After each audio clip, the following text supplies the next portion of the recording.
Melatonin use in kids. Let's talk about it. Lots of questions. These are the three most common questions I get.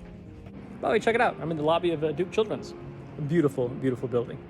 Question one is, does taking exogenous melatonin decrease your body's own natural production of melatonin? And the answer, based on some small studies, is actually no.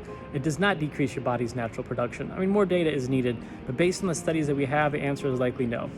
The second common question is, when would you use melatonin for a child? Well, in an otherwise healthy, typically developing child, melatonin is typically used if you have a circadian rhythm disorder, particularly delayed sleep-wake phase syndrome. It's used for shift work in older individuals and for jet lag. That's where the core data for melatonin comes, because melatonin is great for shifting the circadian rhythm. It's not actually really good for insomnia. Now, there are some exceptions, and so children that have a history of autism spectrum oftentimes use melatonin as baseline. Children that have other neurocognitive issues, such as intractable epilepsy, melatonin can be helpful. But in children that are otherwise healthy and developing normally and don't have a circadian rhythm issue, melatonin is typically not helpful. And question number three is, well, why is my pediatrician recommending melatonin when my young child can't sleep? And the answer may ruffle a few feathers here.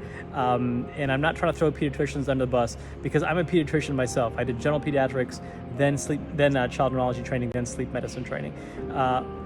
The reality is, we don't get much training when it comes to sleep disorders in residency in medical school. I don't remember a single lecture during my pediatrics residency on sleep disorders.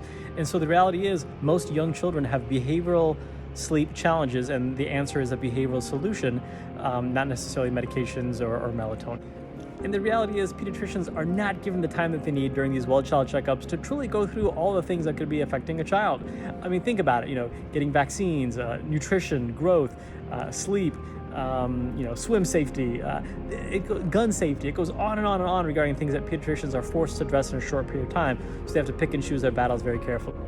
And these sleep discussions regarding behavioral strategies like sleep training, like limit setting, they take a long time. I kind of joke that, my insomnia evaluations in clinic often take me longer than my epilepsy evaluations, because there's so many different things to talk about and so much discussion, education that has to be done. So that's the reason why melatonin is often given. Now, if you're on melatonin, your pediatrician recommended it, am I saying to stop it? Well, no, I don't argue with success, and that's between you and your pediatrician. I'm just telling you my typical approach. It looks like a helicopter's taking off here at Duke. That happens from time to time. All right, thanks, bye.